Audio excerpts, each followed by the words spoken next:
vous le voyez, c'est 1 newton. Le curseur rouge va indiquer ce qu'on appelle 1 newton. Donc 1 newton, c'est l'intensité, c'est la valeur de l'intensité de quelle force? Le corps S, il est soumis à 2 forces. L'action du fil du dynamomètre et l'action du poids du corps. Si le force, on sait que le corps S il est en équilibre. Donc en appliquant la loi d'équilibre qui dit si un corps solide est en équilibre sous l'action de 2 forces, alors ces 2 forces ils ont même intensité. Donc le poids du corps c'est P et la deuxième force c'est F. Donc F est égal à P. Donc l'indication de 1 newton c'est à la fois l'intensité de la force et l'intensité du poids du corps, car le corps S est en équilibre sous l'action de 2 forces, et ces 2 forces, elles ont même intensité. Donc, pour déterminer l'intensité du poids du corps, il suffit d'accrocher le corps dans un dynamomètre. Tout d'abord, il faut voir ce qu'on appelle si le corps il est léger. Sinon, on aura ce qu'on appelle une autre méthode pour déterminer l'intensité du corps. Maintenant, on va voir la relation entre le poids et la masse. La relation entre le poids et la masse. La relation entre le poids et la masse.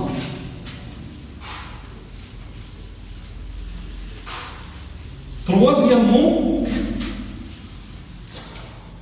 relation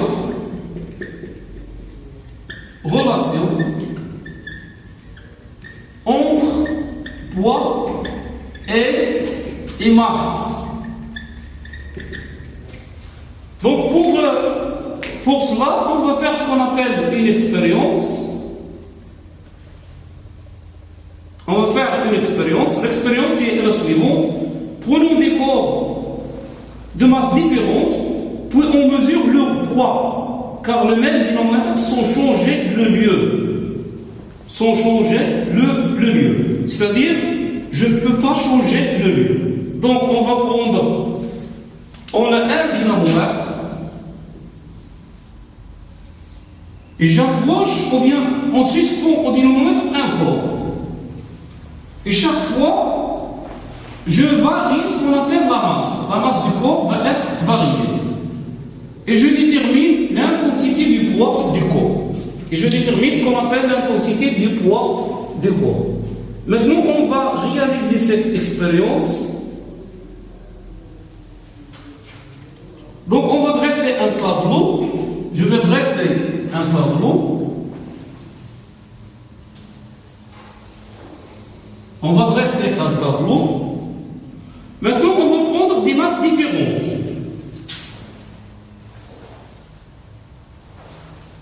On a par exemple masse M, elle est en kilogrammes. Le poids P du corps, P en newton. Le rapport P sur M.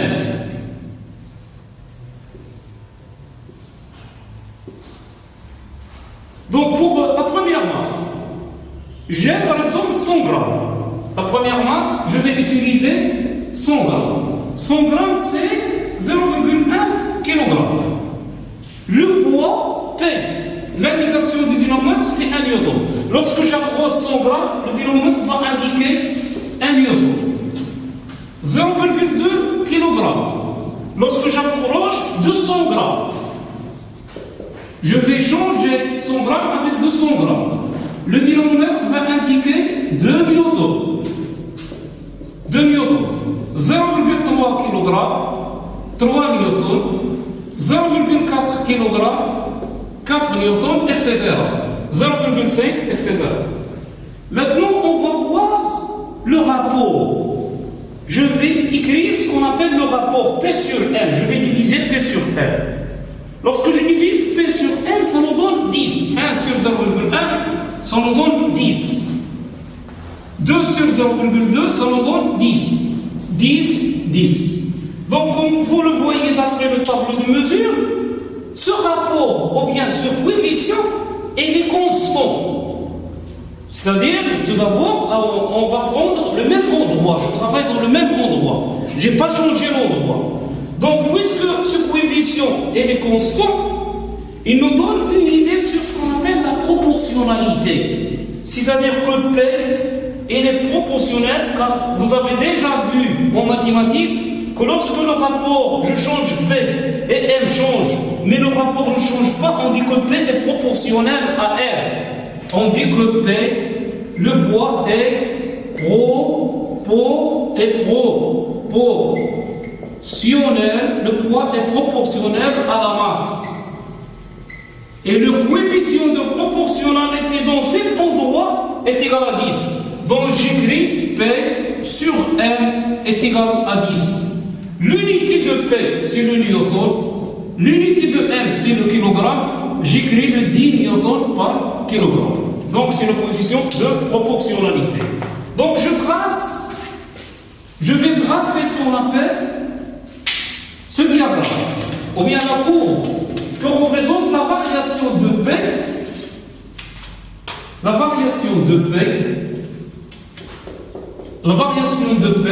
avec la masse en kilogrammes. Là, je divise l'axe des abscisses 0,1, 0,2, 0,3, 0,4. Je divise 1, 2, 3 et 4. Et je prends des points. On va trouver des points, une courbe qui passe, la courbe qui passe par l'origine. Je vais trouver une courbe qui passe par une droite qui passe par l'origine. Ça prouve bien que P est proportionnel à M. Et le coefficient de proportionnalité, je divise 2 par 0,2, je trouve 10. 1 par 0,1, je trouve 10. 3 divisé par 0,3, je trouve 10. Donc le coefficient de proportionnalité, puisque ce coefficient est constant par rapport à cet endroit, je vais l'appeler ce qu'on appelle l'intensité de pesanteur. Et je vais le nommer G. Le coefficient G, c'est le coefficient de proportionnalité. Son unité, c'est le newton par kilogramme. Maintenant, on va voir ce qu'on appelle comment je vais utiliser donc la relation qui lie P. D'après le tableau, on a P est proportionnel à M. Et le coefficient de proportionnalité, c'est G. Donc, on a trouvé, comme vous le voyez, la droite, la variation via le poids avec la masse, c'est une droite qui passe par le centre du repère, ou bien le centre des axes. Donc, on dit mathématiquement que le poids P, ou bien l'intensité P, elle est proportionnelle à la masse du corps. Et G, c'est le coefficient de proportionnalité. Donc, on a trouvé la relation P est égale à M fois G. On aura P est égal à M fois G. Alors, M est égal à P sur G. Alors, G est égal à P sur M. Trois relations qui sont identiques. P est égal à la relation fondamentale, c'est P est égal à M fois G. Je peux trouver M égal à P sur G. Je peux trouver G égal à P sur M. Avec P, c'est quoi P? C'est l'intensité du poids du corps, de l'attraction de la Terre, du poids du corps. Son unité, c'est le newton. Avec M, c'est la masse du corps. La masse du corps. Son unité, c'est le kilogramme. G, c'est l'intensité de pesanteur. C'est l'intensité de pesanteur. Normalement, on dit que l'intensité du champ du pesanteur. Du champ du pesanteur. Son unité, c'est le newton par kilogramme. Donc, la relation qui lie P et la masse et G, c'est P égal à M fois G. Le produit de la masse du corps fois G de l'endroit où on a fait l'expérience est égal à P. Maintenant, si je vois bien ce produit, ou bien cette équation, P est égal à M fois G. On a dit que la masse, c'est une grandeur invariable, c'est-à-dire ne varie pas, c'est-à-dire c'est une constante. comment je vais dire ce qu'on appelle la masse, elle est invariable? Si je prends par exemple 1 kg de pommes de terre, à Safi, je trouve 1 kg de pommes de terre. À Casa, c'est le même kilogramme. Même dans les montagnes, je trouve le même kilogramme. Si je prends la balance, je vais trouver le même kilogramme. 1 kg, c'est 1 kg. À Paris, 1 kg. C'est-à-dire la masse ne change pas. C'est une grandeur physique invariable. Il ne varie pas avec l'endroit où je me trouve. Par contre, on a dit maintenant que elle est invariable. Elle est invariable. Mais le poids, ça varie. Lorsque je prends le dynamomètre et je passe d'un endroit à un autre, il est variable. Et c'est invariable. Donc il reste G. Puisque le produit vient une grandeur invariable, il reste G. G doit être variable. Il varie avec l'endroit où on il varie avec l'endroit où on se trouve. Donc lorsque G varie, alors P varie.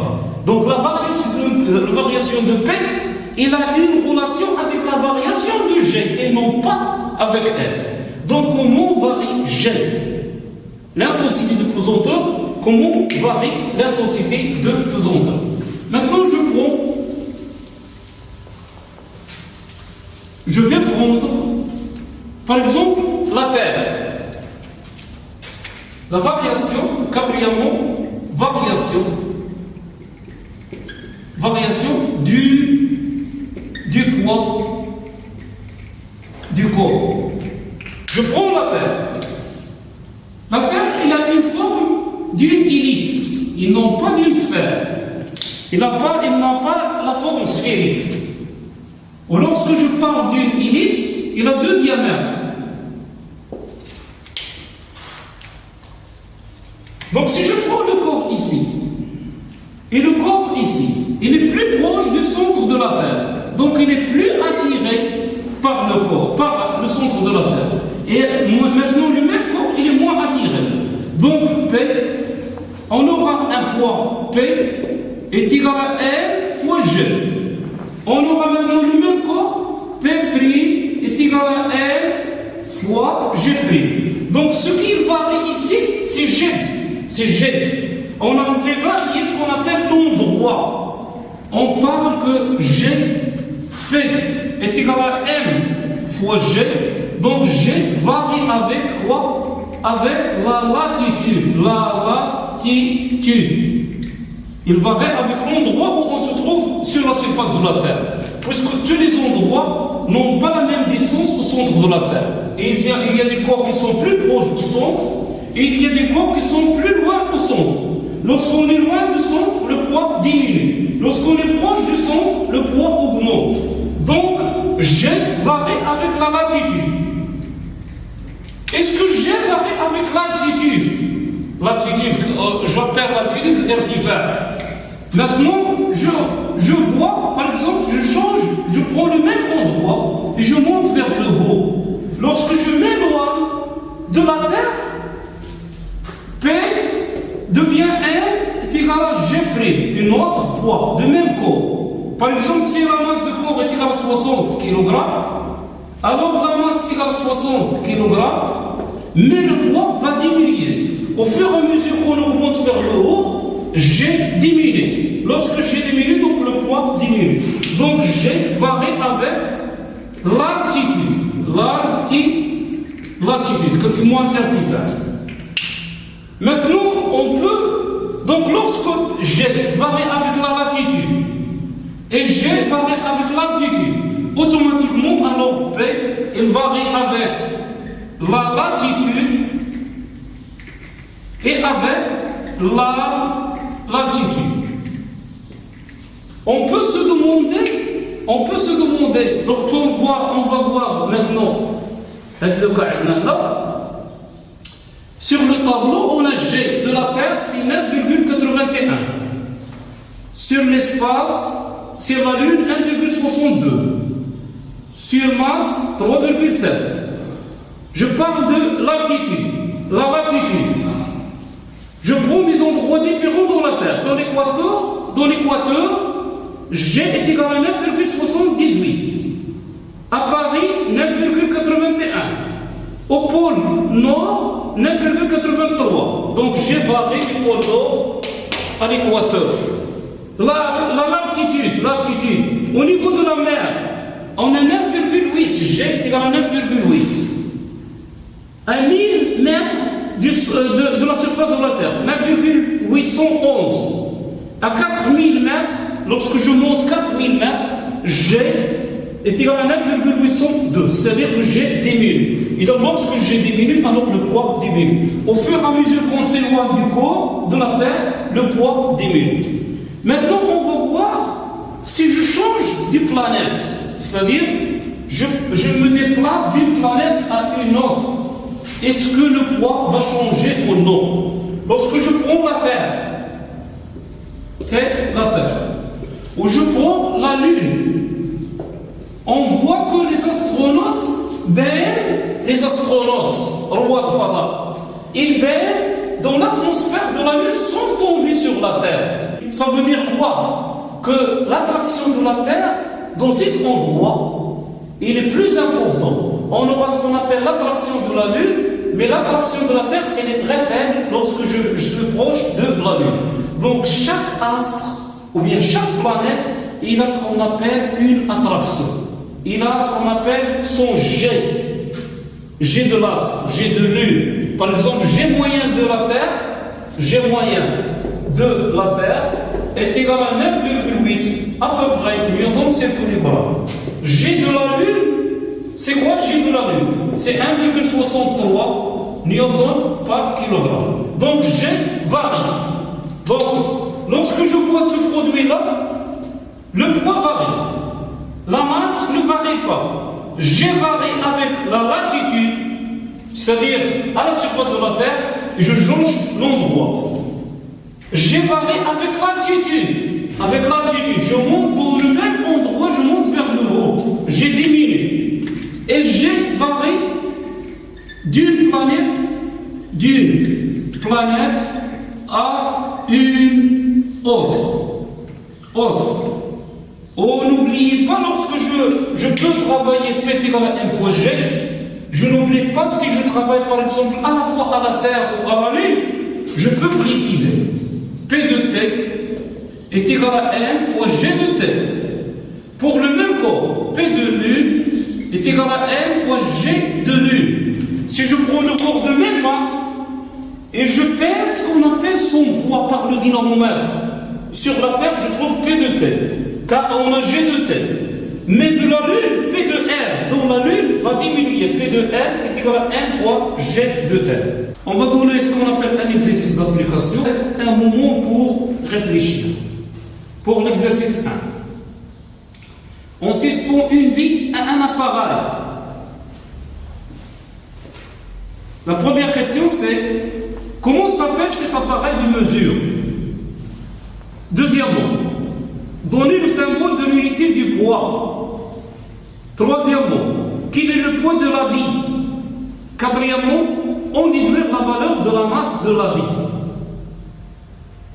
Donc on vous donne ce qu'on appelle un moment pour réfléchir et après on va répondre aux questions.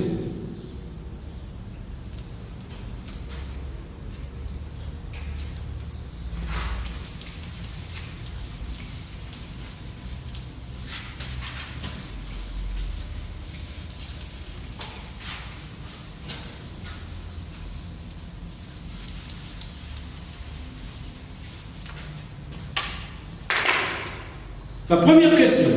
1. Comment s'appelle cet appareil de mesure? Donc, comment s'appelle cet appareil de mesure? L'appareil de mesure. Cet appareil de mesure, comment s'appelle? C'est une balance. Bien sûr, c'est non. Donc, c'est un dynamomètre. L'appareil de mesure, c'est un dynamomètre. Donc, à quoi sert le dynamomètre? Le dynamomètre sert à mesurer ou bien à déterminer l'intensité d'une force. Donnez le symbole de l'unité du poids. Le symbole de l'unité. Le symbole de l'unité, c'est quoi? C'est le newton. C'est M. Ça provient de Newton. Troisièmement, quel est le poids de la bille? le poids de l'habit. Lorsque je vois l'habit il est en équilibre sous l'action de deux forces. L'action du dynamomètre, on a un dynamomètre.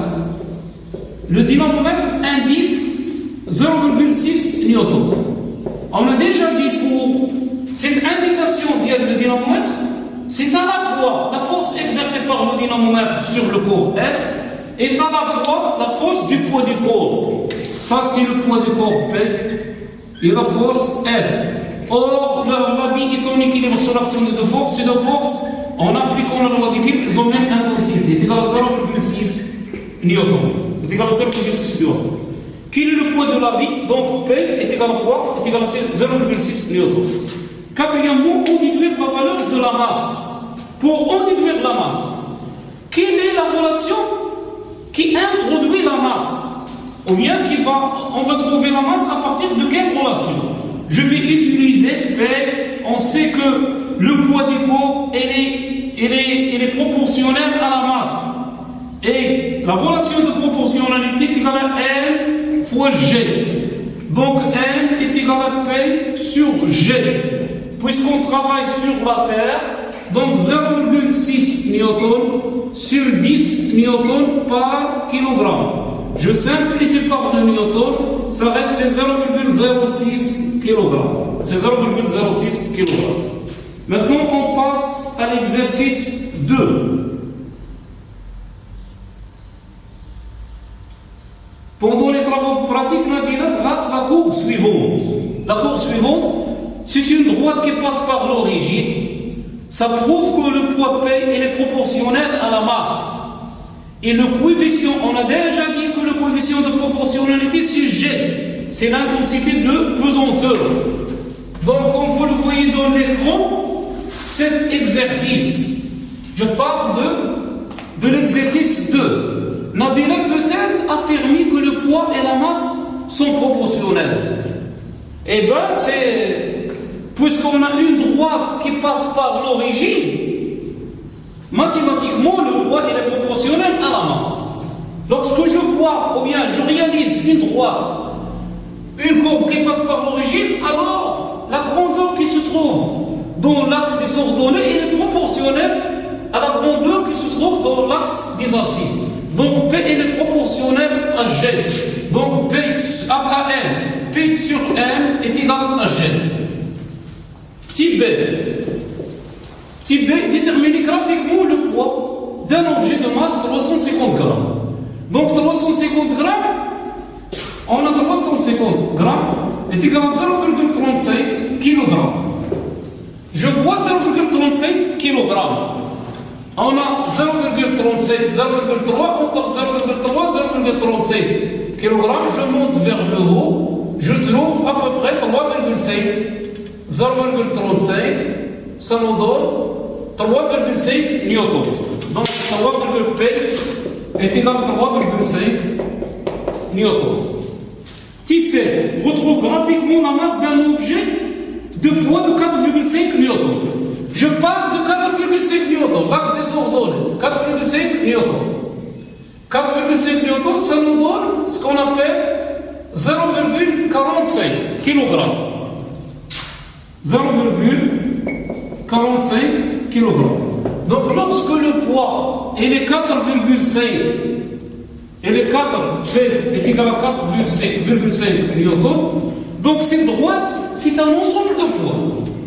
Chaque poids, il a des coordonnées. Il a un abscisse et un ordonnée. Ce sont les coordonnées de 7 points. Par exemple, 7 points, il a pour coordonnée 0,2 comme masse, et il a pour 2 newtons pour l'intensité. Donnez la relation qui lie P et M. La relation c'est P est égal à M fois G. Calculez la valeur de l'intensité de pesanteur G. G est égal à P sur M. Je prends un point de la droite. Par exemple, je prends le point de coordonnée, le premier point, 2 et 0,2. Donc j'écris 2 newtons, c'est 0,2 kg. Ça nous donne quoi? Ça nous donne à peu près 10 newtons par kilogramme. Donc G est égal à 10 newtons par kg. De quoi dépend l'intensité de pesanteur G? G, l'intensité, dépend. On a dit qu'il dépend de l'altitude. Et elle dépend de la latitude. Et elle dépend d'une planète où on se trouve. Donc G dépend. Puisque G varie, alors P varie. Donc on a terminé cette leçon.